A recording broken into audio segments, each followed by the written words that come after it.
വാക്കുകൾക്കും ചിലപ്പോഴൊക്കെ വല്ലാത്ത ദൈർഘ്യവും ദൈവം നമ്മെ അതിനകത്ത് കൈവിട്ടിരിക്കുന്നു എന്നുള്ള ചിന്തയും പലപ്പോഴും നമ്മളെ അലട്ടാറുണ്ട്.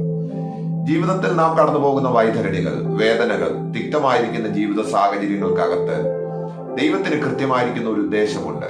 എന്നാൽ പലപ്പോഴും നമുക്ക് ആ ഉദ്ദേശത്തെ തിരിച്ചറിയുവാനോ ആ ദൈവിക പദ്ധതികൾ എന്താണെന്ന് മനസ്സിലാക്കാനോ നമുക്ക് കഴിയാതെ പോകുന്നത് ദുഃഖകരമായിരിക്കുന്ന ഒരു വസ്തുതയാണ്. സ്വാഭാവികമായിട്ട് നമ്മുടെ കഷ്ടതകളുടെ നടുവിൽ നമുക്ക് ആ ദൈവിക പദ്ധതികളെ തിരിച്ചറിയാനുള്ള പ്രാപ്തി ചിലപ്പോൾ നമുക്ക് ഉണ്ടാകാറില്ല.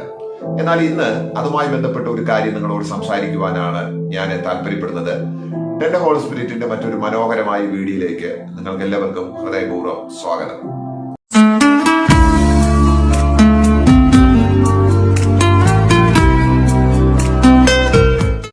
ബൈബിൾ ചരിത്രം കണ്ടതിൽ വെച്ച് ഏറ്റവും ഹീനമായിരിക്കുന്ന ഒരു ശിക്ഷാ നടപടി എന്ന് പറയുന്നത് ക്രൂശീകരണമാണ്. ഒരു മനുഷ്യനെ ക്രൂശിലേറ്റുമ്പോഴത്തേക്കും സ്വാഭാവികമായിട്ടും അവന്റെ ശരീരഭാരം മുഴുവനും ക്രൂശിൽ തൂങ്ങിക്കിടക്കുകയും ശ്വാസോച്ഛ്വാസം വളരെ പ്രയാസകരമായി തീരുകയും ശ്വാസം കിട്ടാതെ ഒടുവിൽ മരിക്കുകയും ചെയ്യുന്ന ഏറ്റവും ദുഷ്കരമായിരിക്കുന്ന ഒരു ശിക്ഷാ നടപടിയാണ് ക്രൂശീകരണം എന്ന് പറയുന്നത്. റോമക്കാരുടെ കാലഘട്ടത്തിൽ ഈ ശിക്ഷണ നടപടി വളരെ സജീവമായിരുന്നതായിട്ടാണ് നമുക്ക് ചരിത്ര രേഖകളിൽ നിന്ന് മനസ്സിലാക്കാനായിട്ട് കഴിയുന്നത്. നമ്മുടെ വാഴ്ത്തപ്പെട്ട കർത്താവായ യേശു ക്രിസ്തുവിനെയും ക്രൂശീകരണത്തിലൂടെയാണ് റോമക്കാർ ശിക്ഷിക്കുന്നതായിട്ട് നമുക്ക് കാണാനായിട്ട് കഴിയുന്നത്. അഥവാ യേശു കൈവരിച്ചിരിക്കുന്ന മരണവും ക്രൂശീകരണമാണ്. ഈ ശിക്ഷാ നടപടിയിൽ അല്ലെങ്കിൽ യേശു ക്രിസ്തുവിന്റെ മരണവുമായി ബന്ധപ്പെട്ട് വളരെ പ്രധാനമായി മുഴച്ചു നിൽക്കുന്ന ഒരു ദൈവവചന ഭാഗമുണ്ട്. അതാണ് ഇന്ന് ഞാൻ നിങ്ങളോട് സംസാരിക്കുവാനായിട്ട് താല്പര്യപ്പെടുന്നത്. സങ്കീർത്തനങ്ങളുടെ പുസ്തകം 34-ാമത്തെ സങ്കീർത്തനം അതിന്റെ 20-ാമത്തെ വാക്യം ഇങ്ങനെയാണ്: അവന്റെ അസ്ഥികളൊക്കെയും അവൻ സൂക്ഷിക്കുന്നു, അവയിൽ ഒന്നും ഒടിഞ്ഞു പോകാൻ അവൻ അനുവദിക്കുന്നില്ല. അവന്റെ അസ്ഥികളൊക്കെയും ദൈവം സൂക്ഷിക്കുന്നു, അവയിൽ ഒന്നും ഒടിഞ്ഞു പോകാൻ അവൻ അനുവദിക്കുന്നില്ല. നോക്കൂ, നമ്മുടെ കർത്താവായ യേശു ക്രിസ്തുവിന്റെ ക്രൂശീകരണം നടക്കുന്നത് പെസഹായുടെ പിറ്റേ ദിവസമാണ് എന്ന് തിരുവെഴുത്തുകളിൽ നമുക്ക് കാണാനായിട്ട് കഴിയും. മിക്കവാറും രാത്രിയോടുകൂടെ യേശുവിനെ അറസ്റ്റ് ചെയ്ത് മഹാപുരോഹിതന്മാരുടെ മുമ്പിൽ അന്ന് രാത്രി തന്നെ ഹാജരാക്കുകയും പിറ്റേന്ന് രാവിലെ 6 മണിയോടുകൂടെ പിലാത്തോസ് വിസ്തരിക്കുന്നതുമാണ് വേദപുസ്തകത്തിലെ ചരിത്രത്തിൽ നിന്നും വേദപുസ്തകത്തിന്റെ വായനയിൽ നിന്ന് നമുക്ക് മനസ്സിലാക്കാനായിട്ട് കഴിയുന്നത്. 9 മണിയോടുകൂടെ തന്നെ വിസ്താരങ്ങൾ കഴിഞ്ഞ് യേശുവിനെ ക്രൂശിലേറ്റുവാനുള്ള നിയമം അഥവാ അതിന്റെ ഒരു ഉത്തരവ് പീലാത്തോസ് മതപുരോഹിതന്മാർക്ക് നൽകുന്നതാണ് നമുക്ക് കാണാനായിട്ട് കഴിയുന്നത്. മിക്കവാറും ഒരു 12 മണിയോടുകൂടെ യേശുവിനെ ക്രൂശിലേറ്റുന്നതാണ് നമുക്ക് മനസ്സിലാക്കാനായിട്ട് കഴിയുന്നത്.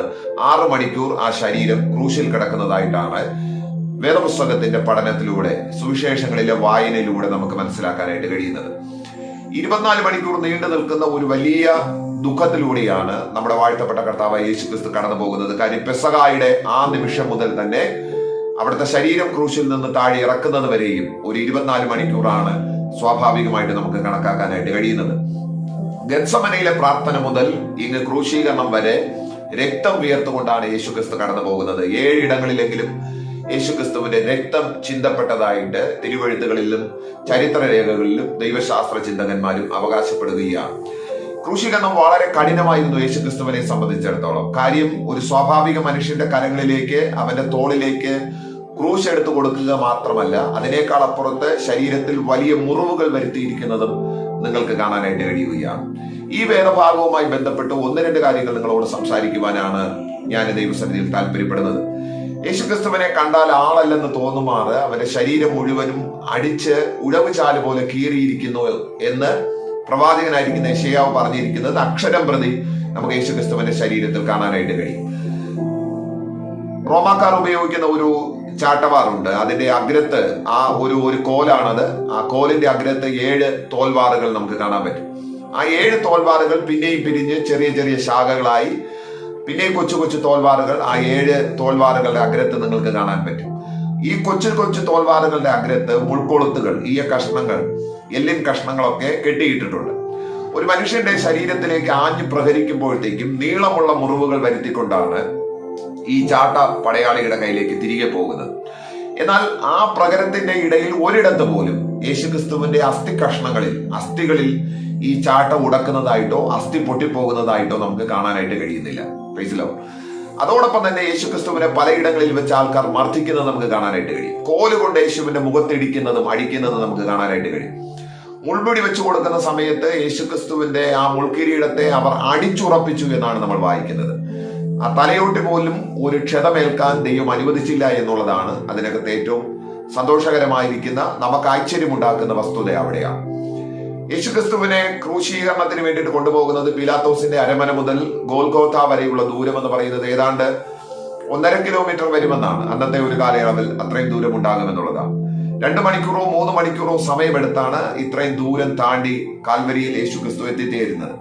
ഇതിന്റെ ഇടയിൽ 3 തവണയെങ്കിലും കുറഞ്ഞത് യേശു മുഖം പൊത്തി താഴേക്ക് വീണിട്ടുള്ളതായിട്ടാണ് മനസ്സിലാക്കാനായിട്ട് കഴിയുന്നത്. യേശുവിന്റെ ശരീരത്തിലിരിക്കുന്ന അല്ലെങ്കിൽ യേശുവിന്റെ ചുമലിലിരിക്കുന്ന ആ ക്രൂശിന്റെ ഭാരം വളരെ വലുതാണ്. ഏതാണ്ട് ഒരു 65 കിലോയ്ക്ക് മുകളിലെങ്കിലും ആ ക്രൂശിന് ഭാരമുണ്ടായിരുന്നു എന്നാണ് ചിന്തകന്മാരുടെ ഒരു അഭിപ്രായം. ഇത്രയും ഭാരമേറിയ ഒരു ക്രൂശുമായിട്ട് ഒരു മനുഷ്യൻ കടന്നു പോകുമ്പോൾ വീഴുന്ന പക്ഷം തീർച്ചയായിട്ടും അവിടുത്തെ അസ്ഥികൾക്ക് ഒടിവ് സംഭവിക്കാനുള്ള ഒരു സാധ്യത കൂടുതലാണ്, വളരെ കൂടുതലാണ് എന്നുള്ളതാണ് അതിനകത്ത് ഏറ്റവും വലിയ കാര്യം എന്ന് പറയുന്നത്.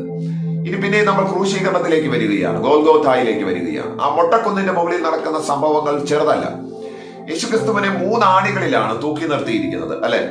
ഈ ആണികൾ ശരീരഭാഗത്തിലൂടെ കിഴുന്ന് ആ തുളയുണ്ടാക്കിയാണ് ആ മരത്തോടൊപ്പം അവർ ചേർത്ത് അടിച്ചു നിർത്തുന്നത്. ഈവൻ ഈ അസ്ഥികൾ കൈകളിലും കാലുകളിലും തുളച്ചു കയറുമ്പോൾ പോലും അസ്ഥികൾക്ക് ഒരു ക്ഷതമുണ്ടാകുന്നതായിട്ടോ ഒടിവുണ്ടാകുന്നതായിട്ടോ നമുക്ക് കാണാനായിട്ട് കഴിയുന്നില്ല. യേശുക്രിസ്തുവിന്റെ ക്രൂശീകരണത്തെ അതിമനോഹരമായി ചിത്രീകരിച്ചിരിക്കുന്ന ദ പാഷൻ ഓഫ് ക്രൈസ്റ്റ് എന്ന് പറയുന്ന ഒരു മൂവി മിക്കവാറും നിങ്ങൾ എല്ലാവരും കണ്ടിട്ടുണ്ടാകും എന്ന് ഞാൻ വിചാരിക്കുകയാണ്. ആ ചിത്രത്തിൽ യേശുക്രിസ്തുവിന്റെ റോൾ ചെയ്തിരിക്കുന്ന ജിം, അദ്ദേഹത്തിന്റെ ആ ഷൂട്ടിങ്ങിനൊക്കെ ശേഷം അദ്ദേഹം പറയുന്ന ഒരു വാചകം യൂട്യൂബിൽ അവൈലബിൾ ആണ്. പലപ്പോഴും അദ്ദേഹത്തിന്റെ ഷോൾഡർ ഡിസ്ലൊക്കേറ്റ് ചെയ്യപ്പെട്ടിട്ടുള്ളതായിട്ടും വലിയ ക്ഷതം ഷോൾഡറിൽ താൻ അനുഭവിച്ചിട്ടുള്ളതായിട്ടും ഒക്കെ ഒരു ഇന്റർവ്യൂവിൽ പറയുന്നത് ഞാൻ ശ്രദ്ധിച്ചിട്ടുണ്ട്. നോക്കൂ, അത്രയും വലിയ ഭാരമേന്തി നടക്കുന്ന ആ മനുഷ്യൻ തീർച്ചയായിട്ടും ഷോൾഡർ എല്ലുകൾക്ക് വലിയ പ്രശ്നം വരാൻ ഒരു സാധ്യതയുണ്ട്. എന്നാൽ യേശുക്രിസ്തുവിന്റെ ക്രൂശീകരണ വേളയിലോ അവിടെ നിന്ന് ക്രൂശ് വഹിച്ചുകൊണ്ട് കാൽവരിയിലേക്ക് നടന്നു പോകുന്നതിന്റെ ഈ ഇടയിൽ ആ ക്രൂശ് ചുമക്കുന്നത് വഴി ഷോൾഡർ എല്ലുകൾക്ക് പോലും ഒരു പ്രശ്നം ഉണ്ടാകുന്നതായിട്ട് നമുക്ക് കാണാനായിട്ട് കഴിയുന്നില്ല. നോക്കൂ, ഭയാനമാണ് യേശുക്രിസ്തുവിന്റെ ക്രൂശീകരണം എന്ന് പറയുന്നത്. കണ്ടു നിൽക്കാൻ ആർക്കും കഴിയത്തില്ല. മുഖം പൊത്തുമാറ് ചോര വാർന്നൊഴുകി ഒരു ഇറച്ചിക്കടയിൽ മാംസം കെട്ടിത്തൂക്കി നിർത്തിയിരിക്കുന്നത് പോലെയാണ് യേശുക്രിസ്തുവിനെ അങ്ങനെയാണ് ചെയ്തിരിക്കുന്നതെന്നാണ് ചരിത്രകാരന്മാരുടെ ഒരു അഭിപ്രായം എന്ന് പറയുന്നത്. ഇത്രയുമൊക്കെ യേശുക്രിസ്തുവിന്റെ ശരീരത്തിൽ സംഭവിച്ചിട്ടും 6 ലിറ്റർ രക്തം 6 മണിക്കൂർ കൊണ്ട്, അല്ല 12 മണിക്കൂർ കൊണ്ട് വാർന്നൊഴുകി പോയിട്ടും അവന്റെ അസ്ഥികൾക്ക് ഒരു ദോഷവും സംഭവിച്ചില്ല എന്ന് കാണുന്നത് വളരെ വളരെ വളരെ പ്രത്യാശ നൽകുന്ന, അല്ലെങ്കിൽ നമ്മുടെ ജീവിതത്തിന്റെ കഷ്ടതകളുടെ നടുവിൽ നമുക്ക് വലിയ ബലം നൽകുന്ന ഒരു ദൈവിക ദൂതാണ്. എന്തുകൊണ്ടാണ് ഇത്രയും വലിയ പ്രതിസന്ധി, ഇത്രയും വലിയ ശാരീരിക പീഡനം യേശു അനുഭവിച്ചിട്ടും യേശുവിന്റെ അസ്ഥികൾക്ക് ക്ഷതം സംഭവിക്കാതിരുന്നതിന്റെ കാരണം എന്താ? 3 പ്രധാനപ്പെട്ട കാര്യങ്ങളാണ് ഇന്ന് ഈ ദൈവവചനവുമായി ബന്ധപ്പെട്ട് നിങ്ങളോട് സംസാരിക്കുവാൻ പരിശുദ്ധാത്മാവിന്റെ കൈകളിൽ ഏൽപ്പിച്ചിരിക്കുന്നത്. നമ്മുടെ ജീവിതത്തിൽ നമ്മൾ ഒരുപാട് കഷ്ടതകളിലൂടെ പോകുന്നവരാണ്, അല്ലെ? വെല്ലുവിളികളിലൂടെ പോകുന്നവരാണ്, വലിയ തകർച്ചകളിലൂടെ പോകുന്നവരാണ്. നമ്മൾ പലപ്പോഴും താങ്ങാൻ കഴിയാത്ത തരത്തിൽ പ്രശ്നങ്ങളുടെ ആധിക്യത്താൽ നമ്മൾ മൂടപ്പെടാറുണ്ട്. ജീവിതത്തിൽ വലിയ വൈതരണികളിലൂടെ കടന്നു പോകുന്നവരാണ്. ആരാനും നമ്മളെ ഒന്ന് സഹായിച്ചിരുന്നെങ്കിൽ കൊള്ളാമായിരുന്നു എന്ന് പലപ്പോഴും നമ്മൾ ആഗ്രഹിച്ചിട്ടുണ്ട്. പലപ്പോഴും ആ സഹായ ഹസ്തങ്ങൾ നമുക്ക് ലഭ്യമായി തീർന്നിട്ടില്ല എന്നുള്ളതാണ്. പക്ഷെ ഇതിന്റെ നടുവിൽ നിങ്ങൾ ശ്രദ്ധിച്ചു നോക്കിക്കഴിഞ്ഞാൽ നിങ്ങൾക്ക് പ്രധാനപ്പെട്ട 3 കാര്യങ്ങൾ കാണാനായിട്ട് കഴിയും. യേശുക്രിസ്തുവിന്റെ അസ്ഥികൾ ഒന്നും ഒടിഞ്ഞു പോയില്ല.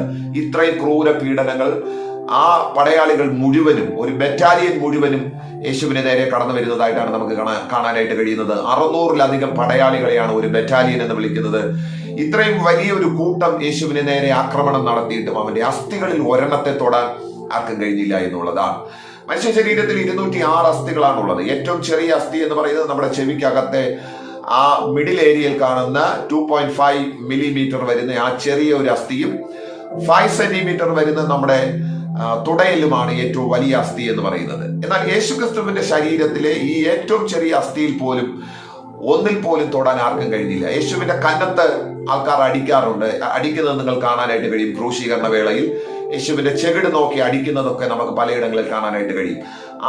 ആ സംഭവം നടക്കുമ്പോൾ പോലും ആ ചെറിയ അസ്ഥിയിൽ പോലും തൊടാൻ ആർക്കും കഴിഞ്ഞില്ല എന്നുള്ളതാണ്. എന്തുകൊണ്ട് ആ ഒരു അസ്ഥികൾക്ക് ദോഷം സംഭവിച്ചില്ല? അതൊരു പ്രധാനപ്പെട്ട ദൂത് നമ്മളോട് പറയാൻ വേണ്ടിയിട്ടാണ് പരിശുദ്ധാത്മാവ് ആ വാചകം രേഖപ്പെടുത്തിയിരിക്കുന്നത്. അതെന്താണെന്ന് പറഞ്ഞ് ഞാൻ ഈ ചിന്തകളെ അവസാനിപ്പിക്കുകയാണ്. ഈ ദൈവവചന ഭാഗം നമ്മളെ പഠിപ്പിക്കുന്ന 3 പ്രധാനപ്പെട്ട കാര്യങ്ങളുണ്ട്. അതിൽ ഒന്ന്, ദൈവം അനുവദിക്കാതെ ആർക്കും ഒരു ദോഷവും നമുക്ക് നേരെ ചെയ്യാൻ കഴിയത്തില്ല എന്നുള്ളതാണ്. ഇവിടെ യേശു ക്രിസ്തുവിനെ ക്രൂശീകരിക്കേണ്ടതിന് അല്ലെങ്കിൽ മരണത്തിന് ഏൽപ്പിക്കേണ്ടതിന് പിതാവ് തന്നെയാണ് താല്പര്യപ്പെടുന്നത്. യേശു വില്ലിംഗ്ലി അതിലേക്ക് നടക്കുന്നതുമാണ് നമുക്ക് കാണാനായിട്ട് കഴിയുന്നത്. ദൈവം അനുവദിക്കാതെ ആർക്കും ഒന്നും ചെയ്യാനായിട്ട് കഴിയത്തില്ല. പിലാത്തോസ് ഒരിക്കൽ യേശുവിനോട് പറയുന്ന ഒരു വാചകം നമുക്ക് ഈ ക്രൂശീകരണ വേളയിൽ കാണാൻ പറ്റും കേട്ടോ. നിന്നെ വിട്ടയക്കാനും നിനക്ക് ക്രൂശ് ഏൽപ്പിച്ചു തരാനും എനിക്ക് അധികാരമുണ്ട്. യേശു അവനോട് തിരിച്ചു പറഞ്ഞ മറുപടി ഭയങ്കര രസമാണ്. അതെ, മുകളിൽ നിന്ന് ലഭിക്കാതെ ആർക്കും ഒരു അധികാരവും ലഭിക്കുന്നില്ല. എന്ന് വെച്ചാൽ പിതാവ് അനുവദിക്കാതെ നിനക്ക് എന്നെ ഒന്നും ചെയ്യാൻ കഴിയത്തില്ലെന്നാണ് ആ പറഞ്ഞതിന്റെ അർത്ഥം എന്ന് പറയുന്നത്. സഹോദരങ്ങളെ, ഇന്ന് ഈ ദൈവവചനം കേൾക്കുന്ന സകല പ്രിയപ്പെട്ടവരോടും വളരെ സ്നേഹത്തോടുകൂടെ പറയുന്നു, കർത്താവ് അനുവദിക്കാതെ നിങ്ങളുടെ ജീവിതത്തിൽ ഒന്നും സംഭവിക്കുന്നില്ല. ദൈവമാണ് ഈ കഷ്ടതകൾക്ക് നിങ്ങളെ അനുവദിച്ചു കൊടുത്തതെങ്കിൽ ഈ കഷ്ടതയിൽ നിന്ന് പുറത്തു കൊണ്ടുവരുവാൻ കർത്താവിന് ഭയങ്കര ഉത്തരവാദിത്തമുണ്ട്. അതുകൊണ്ട് ആ ദൈവശക്തിയിൽ ആശ്രയിക്കാൻ പരിശുദ്ധാത്മാവ് നമ്മളെ ഈ ദൈവവചനത്താൽ ഒന്ന് അനുവദിക്കട്ടെ എന്ന് ഞാൻ ദൈവസന്നിധിയിൽ പ്രാർത്ഥിക്കുകയാണ്. ഇതുമായി ബന്ധപ്പെട്ടിട്ടുള്ള രണ്ടാമത്തെ ദൂതിലേക്ക് ഞാൻ വരികയാണ്. രണ്ടാമത്തെ കാര്യം എന്ന് പറയുന്നത്, ദൈവം അനുവദിച്ചതിന്റെ അപ്പുറം ആർക്കും ഒന്നും ചെയ്യാൻ കഴിയത്തില്ല എന്നുള്ളതാണ്. അതാണ് ഏറ്റവും പ്രധാനപ്പെട്ടതായിട്ട് എനിക്ക് തോന്നുന്നത്. ഈ സന്ദേശത്തിന്റെ തലവാചകമായി ഞാൻ കൊടുത്തിരിക്കുന്നതും അത് തന്നെയാണ്. ദൈവം അനുവദിച്ചതിന്റെ അപ്പുറത്തേക്ക് ആർക്കും ഒന്നും ചെയ്യാനായിട്ട് കഴിയത്തില്ല. നൂറ്റാണ്ടുകൾക്ക് മുമ്പ് ദാവീദ് എഴുതി വെച്ച പ്രവചനാത്മാവിൽ സംസാരിച്ച ഒരു ദൂതാണ് സങ്കീർത്തനങ്ങളുടെ പുസ്തകം 34:20 അവന്റെ അസ്ഥികളൊക്കെയും ദൈവം സൂക്ഷിക്കുന്നു, അവയിൽ ഒന്നും ഒടിഞ്ഞു പോവുകയില്ല. എന്ന് വെച്ചാൽ ദൈവം അനുവദിച്ചതിന്റെ അപ്പുറത്തേക്ക് വന്ന് ആർക്കും ഒന്നും ചെയ്യാനായിട്ട് കഴിയത്തില്ല. നിങ്ങളുടെ ജീവിതത്തിൽ ഇന്ന് സംഭവിച്ചിരിക്കുന്ന സകല സംഭവങ്ങളും, സകല ദുരന്തങ്ങളും, സകല വേദനകളും, സകല വെല്ലുവിളികളും അത് ദൈവം അനുവദിച്ചതാണ്. ആ ദൈവം അനുവദിച്ചതിന്റെ അപ്പുറത്തേക്ക് ആർക്കും ഇന്ന് വരെ കൈനീട്ടാൻ കഴിഞ്ഞിട്ടില്ല എന്നുള്ളതാണ്. ദൈവം അനുവദിച്ചതിന്റെ അപ്പുറത്തേക്ക് ആരും നിങ്ങളുടെ തോളത്ത് കൈവച്ചിട്ടില്ല എന്നുള്ളതാണ്. ദൈവം അനുവദിച്ചതിന്റെ അപ്പുറത്തേക്ക് മനുഷ്യർ നിങ്ങളുടെ തലമേൽ കയറി ഓടുന്നില്ല എന്നുള്ളതാണ്. ദൈവം അനുവദിച്ചതിന്റെ അപ്പുറത്തേക്ക് നിങ്ങൾക്ക് ഒരു ദുരന്തവും അനുഭവിക്കേണ്ടി വന്നിട്ടില്ല എന്നുള്ളതാണ്. അങ്ങനെയാണെന്നുണ്ടെങ്കിൽ ഇന്ന് ഈ ദൈവവചനത്താൽ ധൈര്യപ്പെടണം. ദൈവം അനുവദിച്ചതിന്റെ അപ്പുറത്തേക്ക് ആർക്കും ഒന്നും ചെയ്യാനായിട്ട് കഴിയത്തില്ല. അവന്റെ അസ്ഥികളൊക്കെയും ദൈവം സൂക്ഷിക്കുന്നു, അവയിൽ ഒന്നും ഒടിഞ്ഞു പോയില്ല. ഇത്രയും ക്രൂര പീഡനങ്ങൾ നടന്നിട്ടും, ചെകിടത്തടിച്ചിട്ടും, പലവട്ടം തറയിലേക്ക് ആ ക്രൂശുമായി നിലംപൊത്തി വീണിട്ടും, ആണികൾ കൈകാലുകളിലൂടെ തുളച്ചു കയറിയിട്ടും, ചാട്ടവാറിനാൽ 39 തവണ അടിച്ചു പ്രഹരിക്കപ്പെട്ടിട്ടും ഒരു അസ്ഥിയിൽ തൊടാൻ കഴിഞ്ഞിട്ടില്ല എങ്കിൽ അത് നമുക്ക് നൽകി തരുന്ന ഒരു ആവേശവും ഊർജവും ചെറുതല്ല. അതെന്താണെന്ന് ചോദിച്ചു കഴിഞ്ഞാൽ, ദൈവം അനുവദിക്കുന്നതിന്റെ അപ്പുറത്തേക്ക് വന്ന് ആർക്കും നമ്മുടെ ജീവിതത്തിൽ ഒന്നും ചെയ്യാൻ കഴിയത്തില്ല എന്നുള്ളതാണ്. മൂന്നാമത്തെ വളരെ പ്രധാനപ്പെട്ട ഒരു ചിന്ത ഇതുമായി പറയാനായിട്ടുണ്ട്. ദൈവം തന്ന വാഗ്ദത്തത്തെ തകർത്ത് കളയാൻ ആർക്കും കഴിയത്തില്ല എന്നുള്ളതാണ്. നിങ്ങളൊരു വാഗ്ദത്തം കേട്ട ദൈവ പൈതലാണോ, തീർച്ചയായിട്ടും ആ വാഗ്ദത്തത്തെ തകർത്ത് കളയാൻ ആർക്കും കഴിയത്തില്ല എന്നുള്ളതാണ്. അവന്റെ അസ്ഥികൾ ഒന്നും ഒടിഞ്ഞു പോയില്ല എന്ന് പറഞ്ഞു കഴിഞ്ഞാൽ ഇറ്റ്സ് എ പ്രോമിസ്. അതൊരു ദൈവിക വാഗ്ദത്തമാണ്.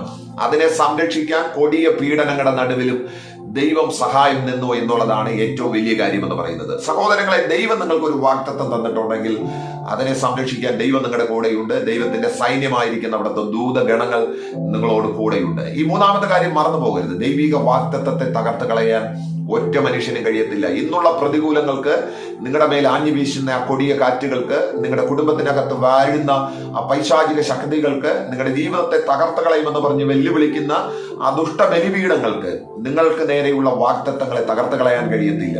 ഈ 3 ചിന്തകൾ യേശുക്രിസ്തുവിന്റെ ക്രൂശീകരണവുമായി ബന്ധപ്പെട്ട് നമ്മളെ ബലപ്പെടുത്തുന്ന ഏറ്റവും വലിയൊരു കാര്യമാണ്. കൊടിയ പീഡകൾ യേശുവിന്റെ നേരെ കടന്നു വന്നിട്ട്, ചെന്നത്തടിക്കുവാൻ പലരും കാത്തു നിന്നിട്ടും, കോലുകൊണ്ട് അവനെ അടിച്ചിട്ടും, പലവട്ടം അവൻ ക്രൂശും കൊണ്ട് നിലത്ത് വീണിട്ടും, വലിയ കാരിരുമ്പുകൾ അവന്റെ ശരീരത്തിലൂടെ തുളയ്ക്കപ്പെട്ട് അകത്ത് ചെന്നിട്ടും, അസ്ഥിയിൽ ഒന്നിനെ പോലും തൊടാൻ ദൈവം അനുവദിച്ചില്ല എങ്കിൽ ദൈവ പൈതലെ, താങ്കൾ സുരക്ഷിതരാണ്.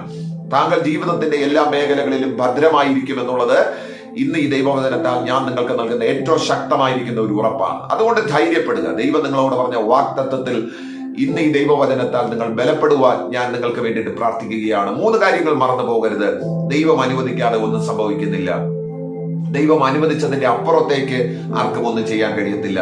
ദൈവം നിങ്ങളോട് പറഞ്ഞ വാഗ്ദത്തത്തെ ആർക്കും തകർത്ത് കളയാനായിട്ട് കഴിയില്ല. അതുകൊണ്ട് ഈ ദൈവവചനത്താൽ ബലപ്പെടുക, ധൈര്യപ്പെടുക. കർത്താവ് നമ്മെ ഈ വചനങ്ങളാൽ അനുഗ്രഹിക്കട്ടെ.